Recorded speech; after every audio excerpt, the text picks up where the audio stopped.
kat Malaysia ni kan, dia tak menghargai penulis skrip kan. Sepatutnya penulis skrip tu nombor satu dalam production tu, dalam filem tu kan. Betul. Berjaya tak berjaya semua.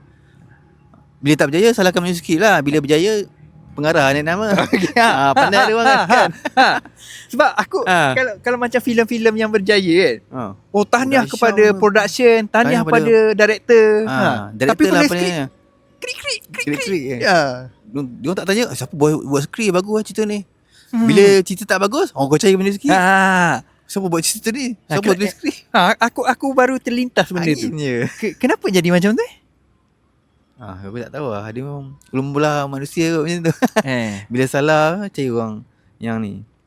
Dia jadi kambing hitam lah. Agak kambing hitam. Dia macam betul. Macam ibarat, kalau aku sekarang dalam line marketing kan, kalau marketing ni dia selari dengan sales. Kalau orang buat sales sama agresif dengan orang marketing, bisnes padu lah.